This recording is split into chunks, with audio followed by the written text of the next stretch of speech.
Chapter 6 of The Morganville Vampires, The Glass House by Racheal Caine. The cold air of the lobby felt dry and lifeless after the heat outside. Claire shivered and blinked fast to adjust her eyes to the relative dimness.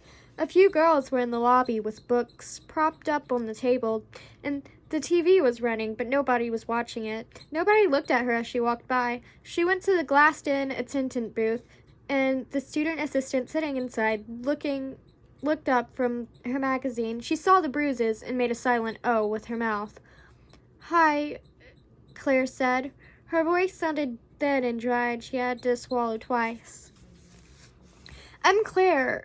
Up on 4th? I had an accident yesterday, but I'm okay. Everything's fine." They were looking for you, right?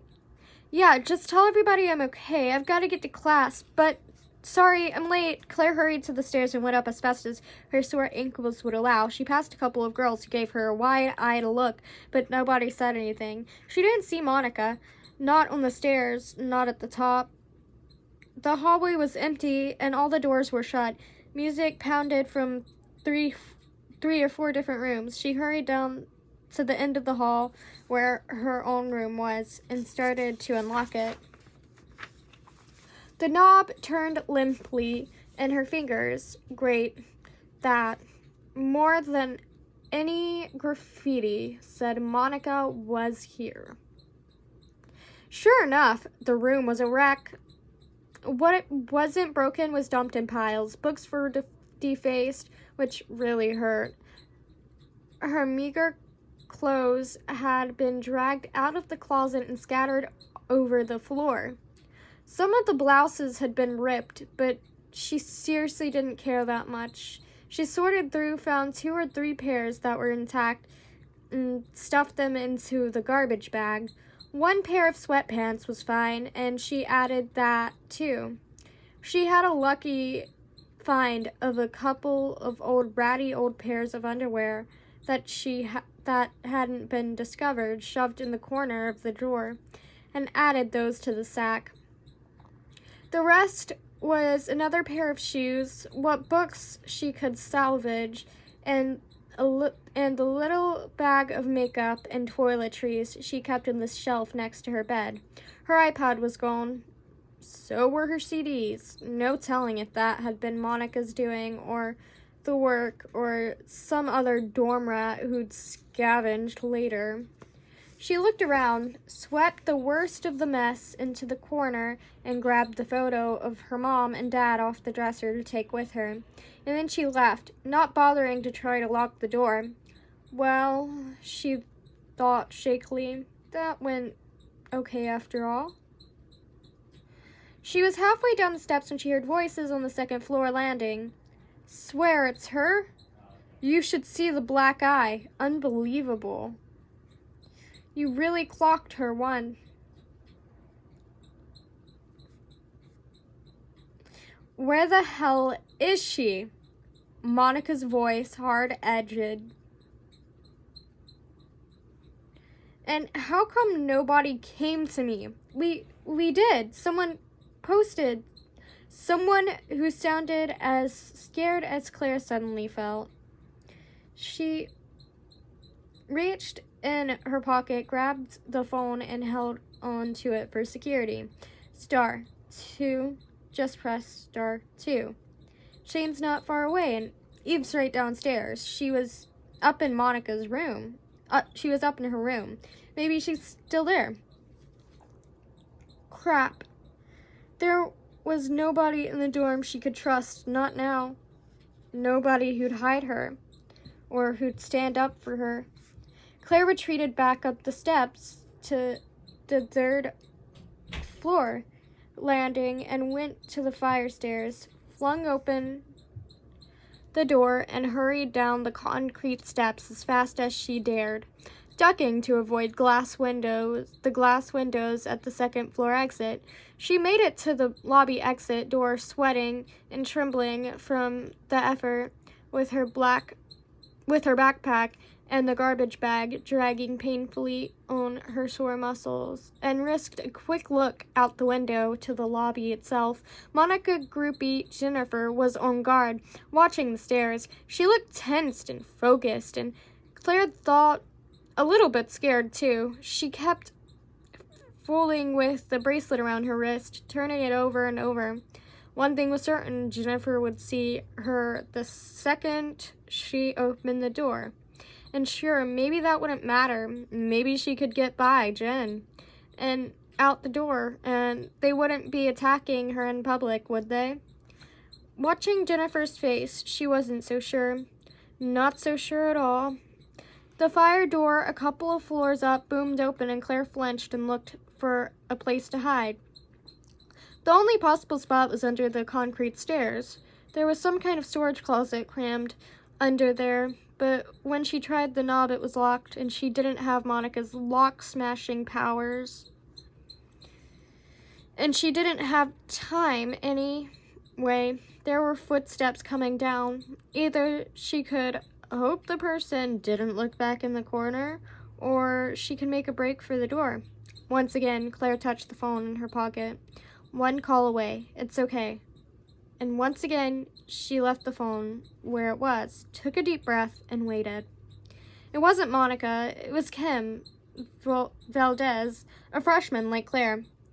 A band geek, which put her on a tiny step higher than Claire's status. As resident freak of nature, Kim kept to herself, and she didn't seem to be all that afraid of Monica or her girls. Kim didn't seem afraid of much. Not friendly, though. Just solitary. Kim looked back at her, blinked once or twice, then stopped before putting her hand on the door to exit. Hey, she said. She pushed back the hood of her knit shirt, revealing short, tiny black hair. Short, shiny black hair. They're looking for you. Yeah, I know.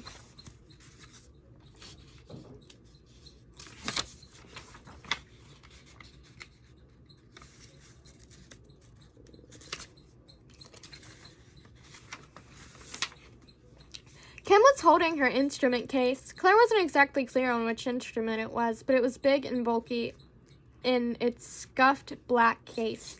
Kim set it down. Monica do that? She gestured to Claire's bruises. Claire nodded wordlessly.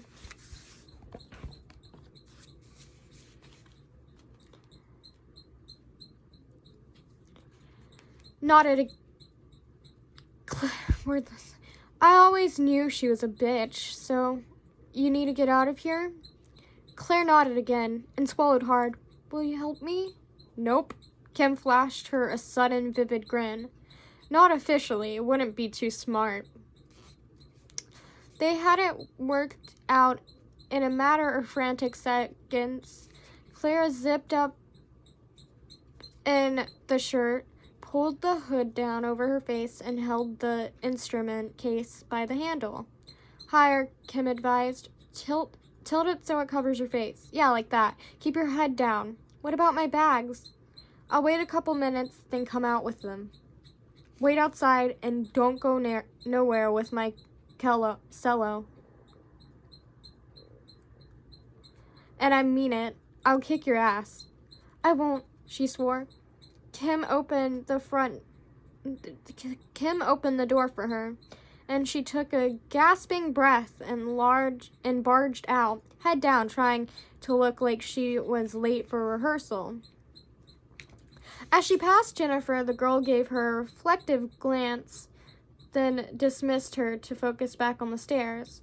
Claire felt a hot rush of adrenaline. That felt like it might set her face on fire, and resisted the urge to run the rest of the way for the door. It seemed to take forever, her crossing the lobby to the glass door. But she was swinging the doors open when she heard Monica say, "That freak couldn't get out of here. Check the basement. Maybe she went down the trash chute like her stupid laundry." But Jen's feeble protest. "I don't want to go to the..." She would, though. Claire suppressed a wild grin, mostly because it still hurt too much to do that. And it made it out of the dorm. The sunlight felt amazing. It felt like safety. Claire took a deep breath of the hot afternoon sun and walked around the corner to wait for Kim. The heat was brutal out against the sun-baked walls, suffocating. She squinted against the sun and saw the distant glitter of Eve's car parked all the way at the back, even hotter. And there she guessed, and wondered if Eve had gotten out of that goth-required leather coat yet. And just as she was thinking that, she saw a shadow fall across her from behind, and half turned, but it was too late. Something soft and dark muffled her vision, and clogged her mouth and nose, and pressure around her head yanked her off balance. She screamed, or tried to, but somebody punched her in the stomach, which took care of the screaming and most of the breathing, and Claire saw a weak, watery sunshine through the weave of the cloth over her face, and shadows, and then even everything got dark. Not that she fainted or anything like that, although she was wanting to badly. The hot pressure of the sun went away, and then she was being dragged and carried into some place dark and quiet, then down a flight of stairs. When the moving stopped, she heard breathing and whispers, sounds of more than a few people, and then she was shoved backward hard and fell off balance onto the cold concrete floor. The impact stunned her, and by the time she clawed her way out of the bag that had been jammed onto her head, a black backpack appeared. She found there was a whole circle of girls standing around her. She had no idea where this room was, some kind of storage room, maybe in the basement. It was crammed with stuff, suitcases, boxes, labeled with names, all kinds of things. Some of the boxes had collapsed and spilled out pale guts of old clothes. It smelled like molding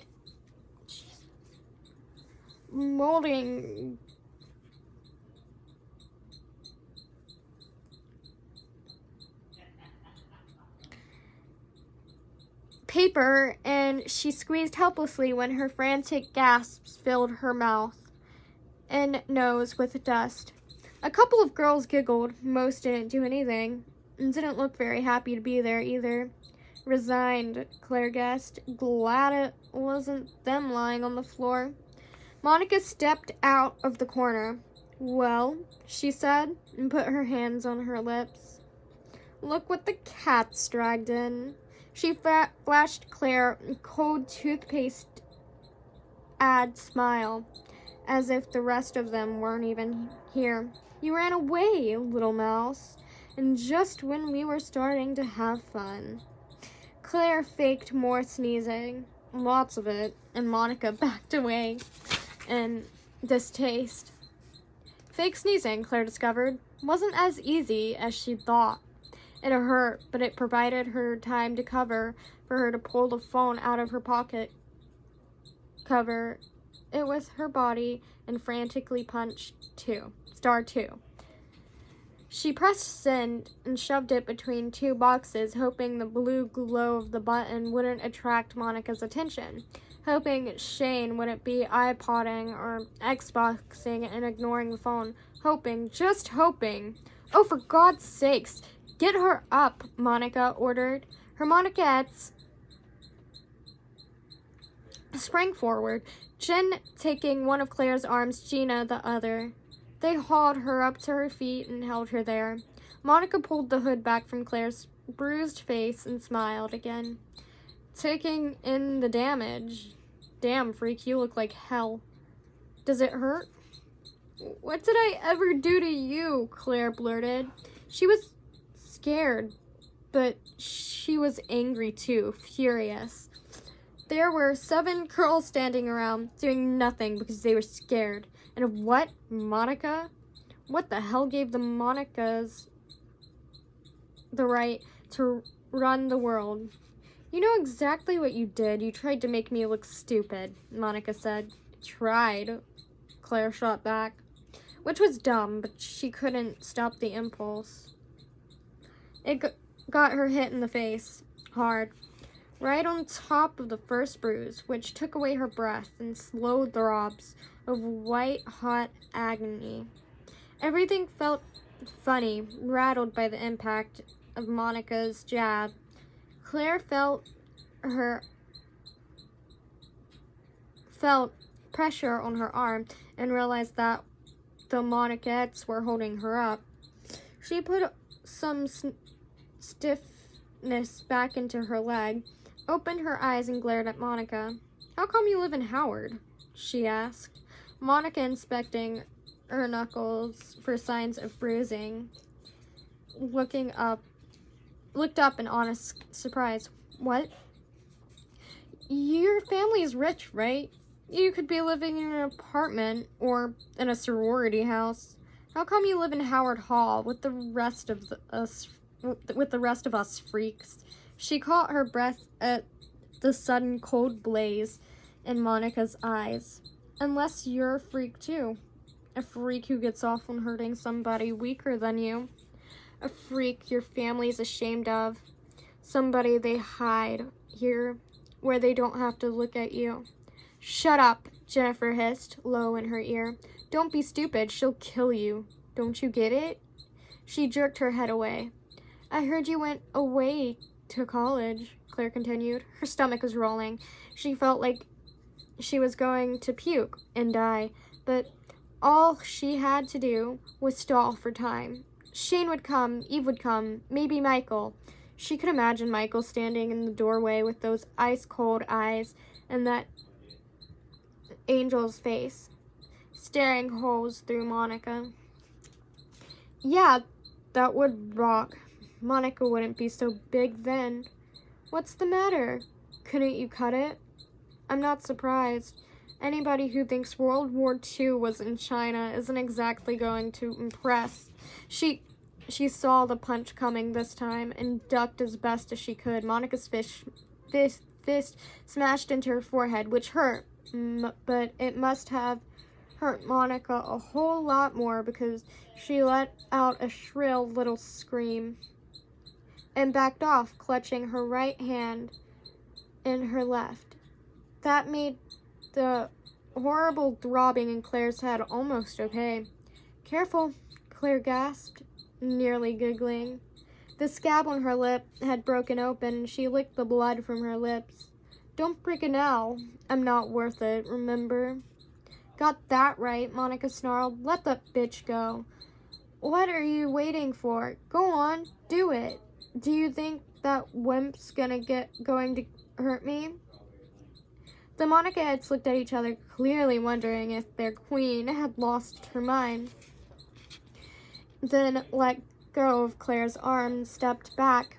Jennifer bumped into the towering column of boxes, spilling an avalanche of dust and old papers, but when Claire looked at her, Jennifer was staring at a spot between the boxes, the spot where Claire had hidden her phone. Jen had to have seen it, and Claire gasped out loud, suddenly a whole lot more afraid than she thought she was. The hell are you looking at? Monica snarled at Jen, and Jen very deliberately turned her back to the incriminating phone, folded her arms, and stood there blocking it from view.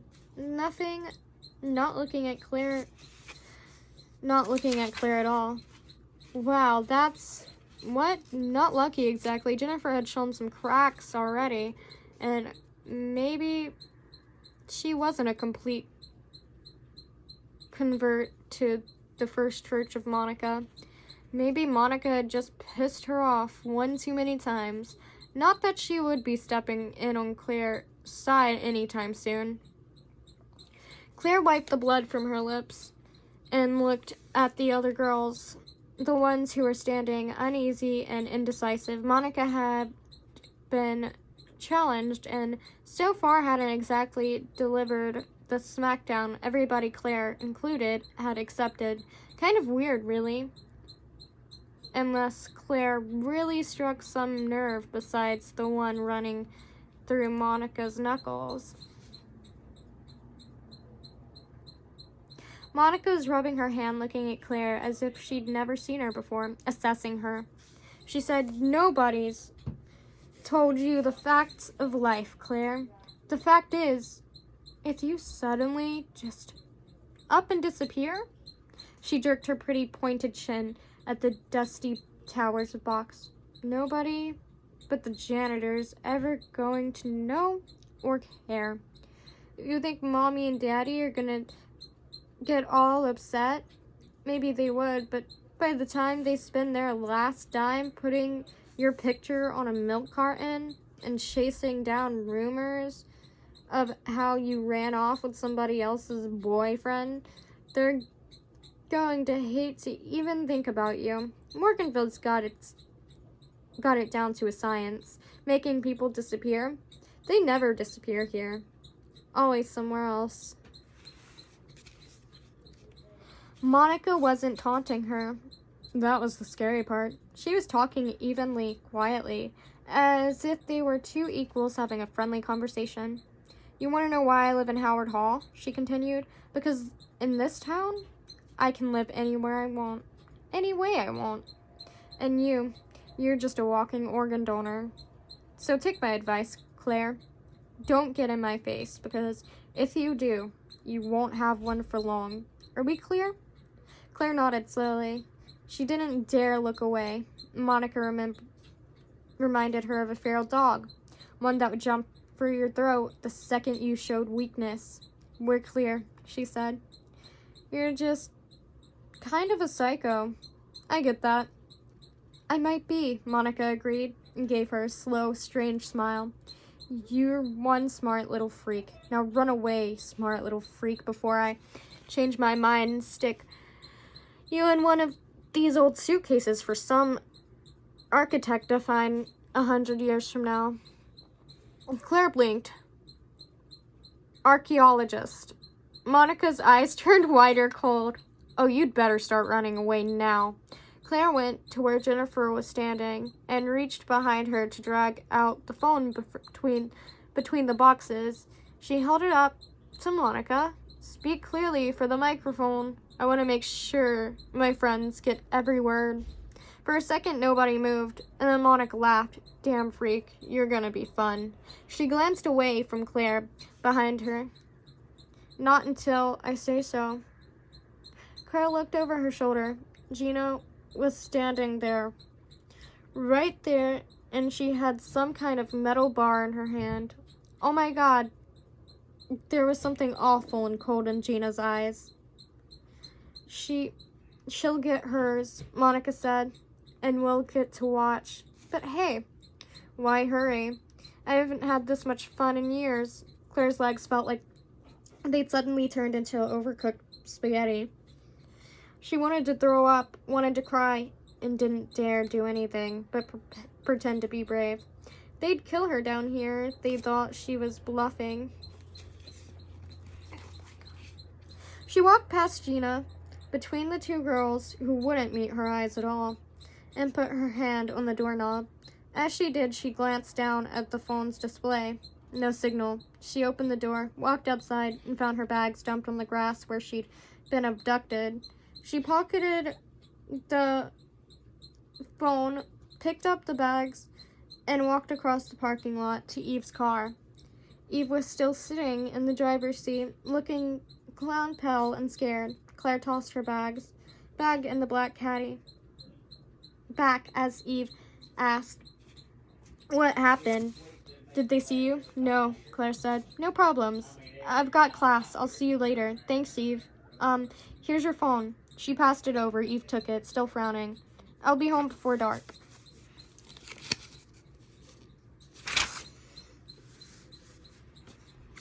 "Better be," Eve said. "Seriously, Claire, you look weird."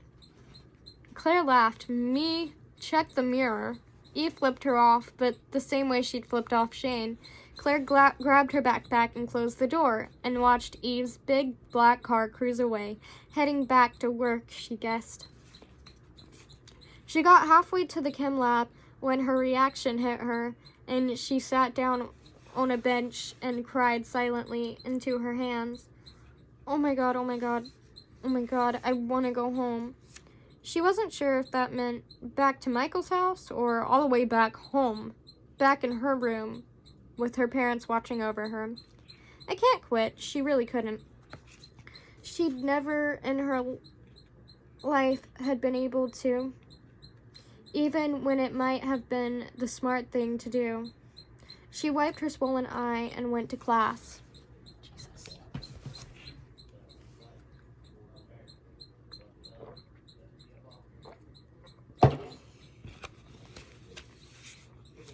Nobody killed her that afternoon. After the first couple of hours, she quite expected it to happen and focused on class. Her back-to-back labs weren't too much of a disaster, and she actually knew the answers in history, but Monica wouldn't. She thought and looked guiltily around the classroom to see if Monica was there or one of her crew. It wasn't a big class. She didn't see anybody who'd been in the basement. She made it to the grocery store after class without getting killed.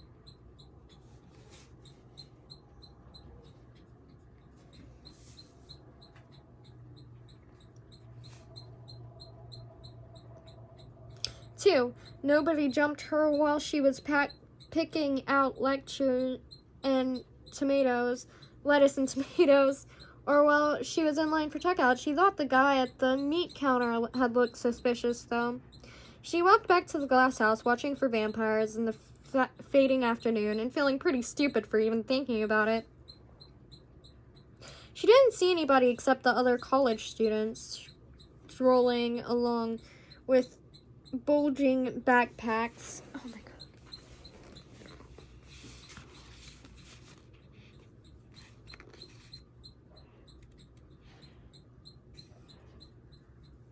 Most of them traveled in bunches. Once she got past the area of catered to students, the stores were closed, lights off, and what few people were walking were hurrying. At the corner of Gone with the Wind and the Munsters, the front gate was open. She closed it behind her, unlocked the door with a shiny new key that she'd found on her dresser that morning, and slammed the door behind her. There was a shadow standing at the end of the hallway. A tall, broad shadow in a grungy yellow t-shirt and low-slung, faded jeans frayed at the bottoms. A shadow in bare feet. Shane. He just looked at her for a few seconds and said, "Eve, put your crap up in your room." "Thanks. What's that?" "Stuff for dinner?" Oh my god. He cocked his head silently, still staring at her. "For a smart girl, you do some stupid things. You know that?" "I know." She walked towards him. He didn't move. "Eve says you never saw Monica." "That's what I said." "You know what? I'm not buying it." "You know what?" she shot back. "I don't care. Excuse me." She ducked past him into the kitchen and set her bags down. Her hands were shaking. She balled them into fists and started setting out things on the counter. Ground beef, lettuce, tomatoes, onions, refried beans, hot sauce, the kind she liked anyway, cheese, sour cream, taco shells. "Let me guess," Shane said from the doorway. "You're making Chinese." She didn't answer. She was still too pissed and all of a sudden too scared. Scared of what? She didn't know. Everything. Nothing. Herself? "Anything I can do?" His voice sounded different, quieter, gentler, almost kind. "Chop onions," she said. Although she knew that wasn't exactly what he meant. Still, he came over, picked up the onions, and grabbed a huge, scary-looking knife from the drawer. You have to peel it first. He shot her dirty look, just like he would have Eve, and got to work. I should probably call my mom, Claire said. Can I use the phone? You pay for long distance. Sure. He shrugged. Wait. Yeah. Reached over and grabbed the cordless phone and pitched it underhanded to her. She nearly dropped it, but was kind of proud she didn't. She got out a big iron skillet from under the cabinet and put it on the counter, heated up the burner, and found some oil as it was warming. She read over the thin little recipe book and bought at the store one more time, then dialed the phone.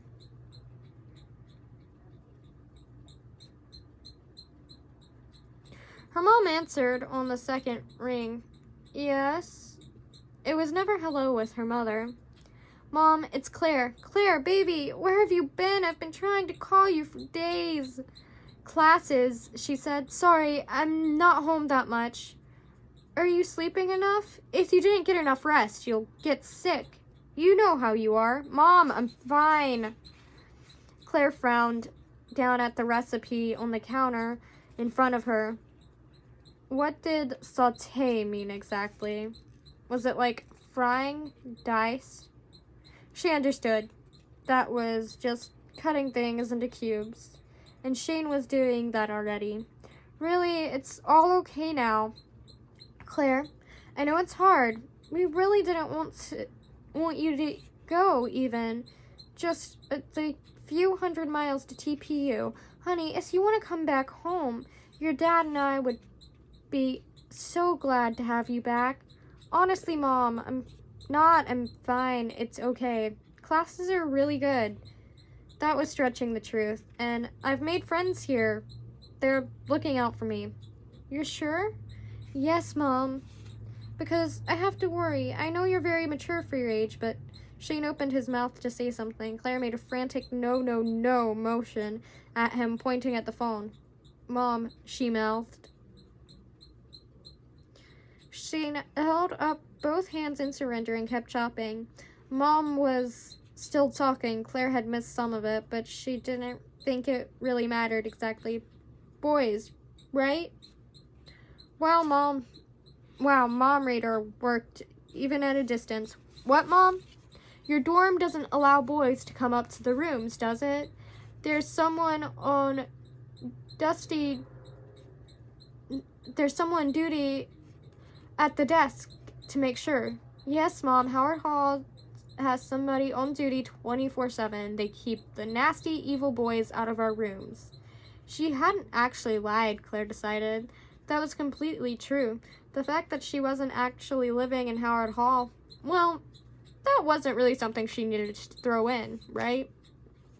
It's not a laughing matter. You've been very sheltered, Claire, and I don't want you to... Mom, I have to go. I need to eat dinner, and I still have tons of studying to do. How's Dad? Dad's just fine, honey. He says hello. Oh, come on. Let's get up and say hello to your very smart daughter. It won't break your back. Shane handed her a bowl full of diced onions. Claire cradled the phone against her ear and dropped a handful of them into the pan. They started sizzling immediately. Much to her panic, she lifted the pan off the burner and almost dropped the phone. Hi, kiddo. How are classes? That was Dad. Not, how was your day? Or, have you made any friends? No. His philosophy had always been, eyes on the prize. The other stuff just gets in your way. And she loved him anyway. Classes are great, Dad. Are you frying something? Do they let you have hot plates in the dorm? Didn't in my day, I can tell you. No, I just opened a Coke. Okay, that was a straight up lie. She hastily put the pan down and walked to the fridge and pulled out a cold Coke. She could open it. There, retroactively the truthful. How are you feeling?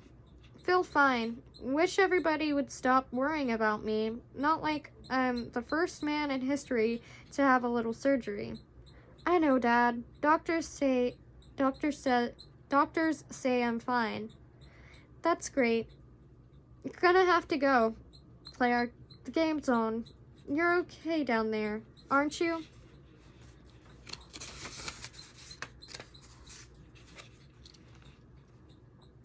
Yes, I'm just fine, Dad. What is it, honey?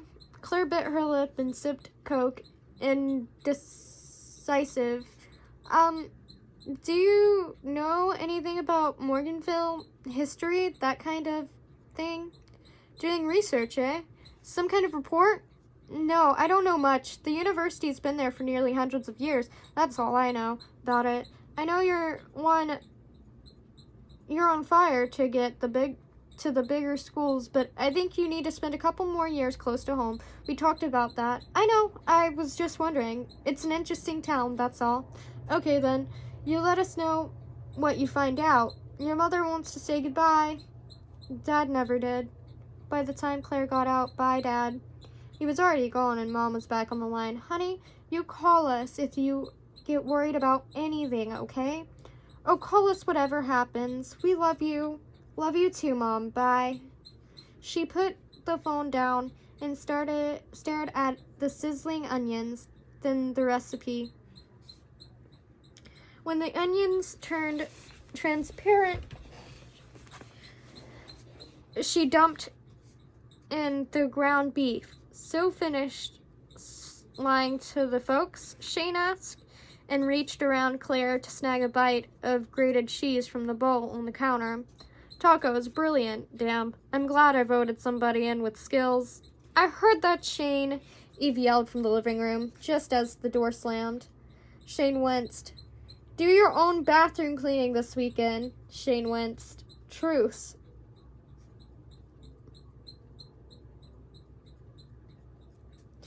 Thought so.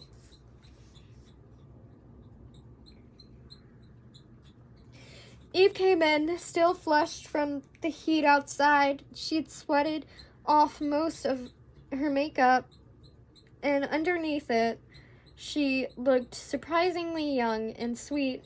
Oh my God, that looks like real food. Tacos, Shane said proudly, as if it were his idea. Claire elbowed him in the ribs, or tried to. His ribs were a lot more solid than her elbow. Ow, he said, not as if it hurt. Claire glanced out the window. Night was falling fast. Wait, it did. In Texas, at the end of the day, furious, burning sun, all of a sudden giving way to a warm, sticky twilight. Is Michael here? She asked. Guess so, Shane shrugged. He's always here for dinner. The three of them got everything ready, and sometime midway through the assembly line process, they developed. Claire putting meat in taco shells, Eve adding toppings, Shane spooning beans onto the plates. A fourth pair of hands added itself to the lime. Michael looked as if he'd just gotten up and showered, wet hair, sleepy eyes, beads of water still sliding down to soak the collar of his black knit shirt. Like Shane, he was wearing jeans, but he'd gone formal with actual shoes. Hey, he greeted them. This looks good. Claire did it. Eve jumped in as soon as Shane opened his mouth. Don't even let Shane take the credit. Wasn't going to. Shane looked offended. Right. I chopped. What did you do? Cleaned up after you, like always. Michael looked over at Claire and made a face. She laughed and picked up her plate.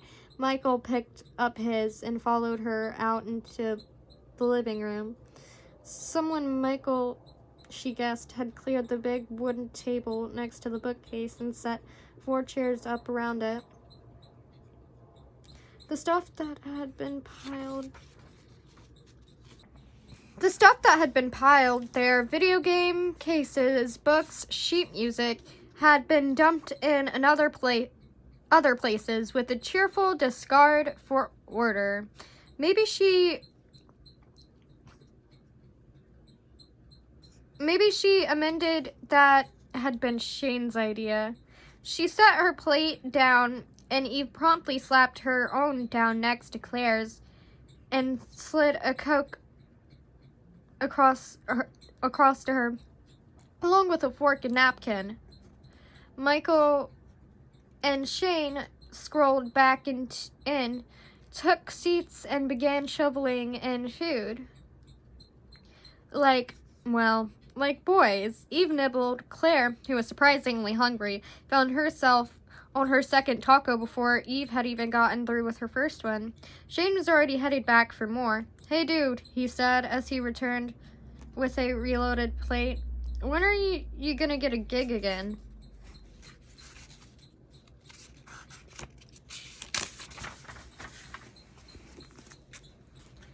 Michael stopped chewing, flashed a look at Eve, then Claire, then finished the bite before saying, "When I'm ready." "Pussy, you had a bad night, Mike. Get back on the horse," or whatever. Eve frowned at Shane and shook her head. Shane ignored her. "Seriously, man, you can't let them go get you down." "I'm not," Michael said. "Not everything is about beating your head against the wall until it breaks." "Just most things," Shane sighed. "Whatever. You let me know when you want to stop hermiting." "I'm not hermiting. I'm practicing." "Like you don't play good enough, please." "I get no respect," Michael said. Shane, busy taking another crunchy bite, rubbed his thumb on and forefinger together. "Yeah, I know. World's smallest violin playing just for me." Change the subject. How was that hot date with Lisa anyway? Rented shoes turn her on or what? It's Laura, Shane said. "Yeah, she was hot, all right, but I think she had the hots for you. Kept saying how she saw you over at the Waterhouse last year, and you were all like, wow, amazing. It was like a menage a choice, only you weren't there, thank God." Michael looked smug. "Shut up and eat." Shane shot him the finger. All in all, it was a pretty good time.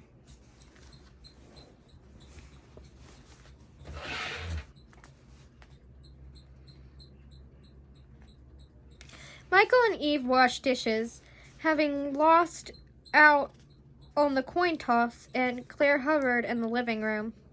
Not sure what she wanted to do. Studying sounded boring, which surprised her.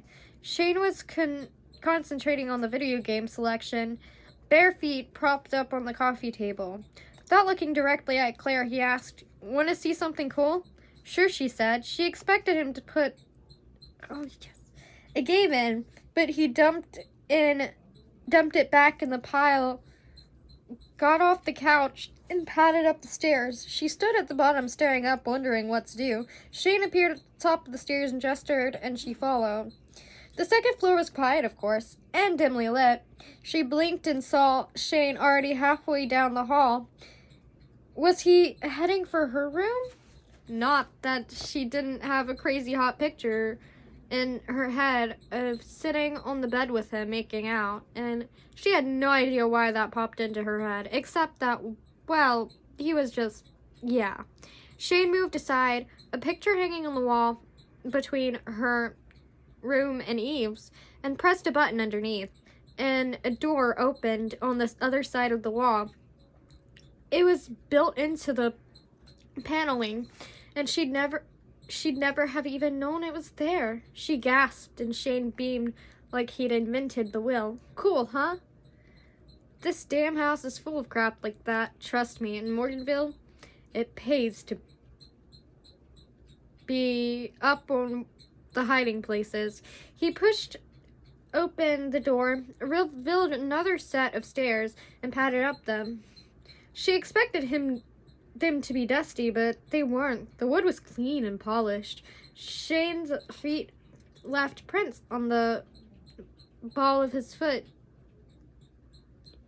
and his toes. It was a narrow pitch of just 8 steps, half a story, really, and there was another door at the top. Shane opened it and flipped on a switch just inside. First time I saw this in the room back of the pantry, I figured, yep, a vampire house. What do you think? If she believed in vampires, he might have been right. It was a small room, no windows, and it was old. It wasn't just the stuff in it, which was antique and dark. It had the sense of something ancient, something not quite right, and it was cold. Cold in the middle of a Texas heat wave? She shivered. Does everybody know about this room? Oh yeah, Eve says it's haunted. Can't really blame her. Creeps me the hell out too. Cool though. We'd have stuck you in here when the cops came, only they'd have seen you through the windows coming out of the kitchen. They're nosy bastards. Shane wandered across the thick Persian carpet to flop on the dark red Victorian couch. Dust rose in a cloud, and he waved it off, coughing. So, what do you think? Think Michael sleeps off his evil undead days in here, or what? She blinked. What? Oh, come on. You think he's one of them, right? Because he doesn't show up during the day? I don't think anything. Shane nodded, eyes downcast. Right, you weren't sent here.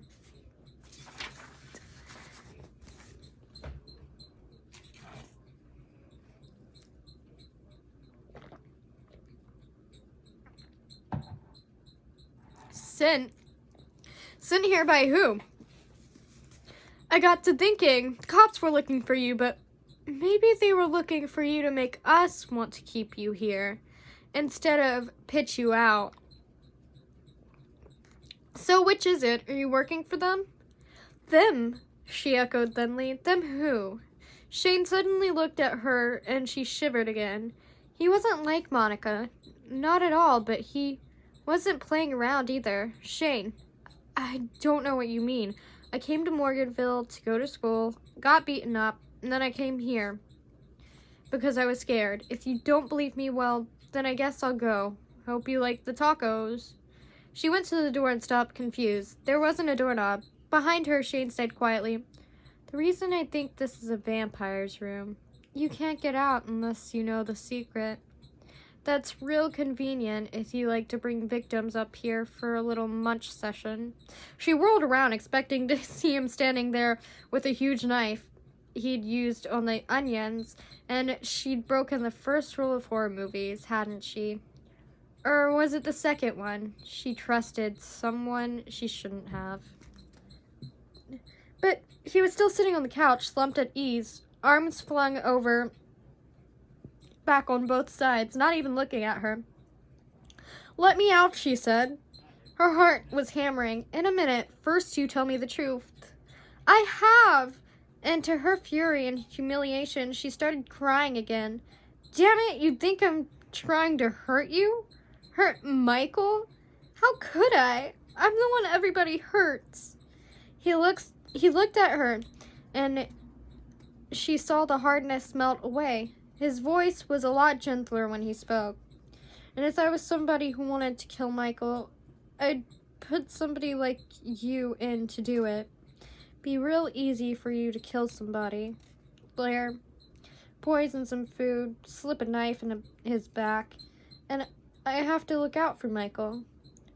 I thought he looked out for you. She wiped angrily at her eyes. Why do you think somebody wants to kill him? Shane raised an eyebrow. His eyebrows. Always somebody wanting to kill a vampire. But he's not. Eve said, yeah, I know he's not a vampire, but he doesn't get up during the day. He doesn't go out of the house. And I can't get him to tell me what happened. So he might as well be. And somebody's going to think so sooner or later. Most people in Morganville are either protected or clueless. Kind of like you can raise a baby raise rabbits for either pets or meals, but some of them fight back. She blinked. The last one, the brief storm of tears away. Like you. He cocked his head to one side. Maybe. How about you? You a fighter, Claire?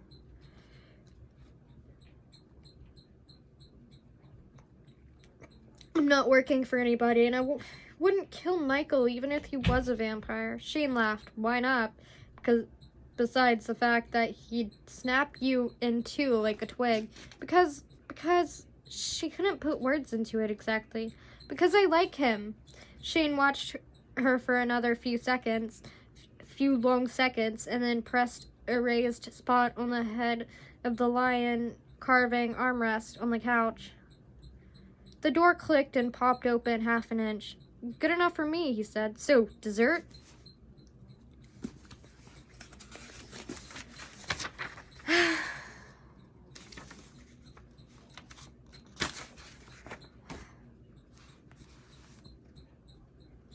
My throat hurts. I'm sorry for the pause.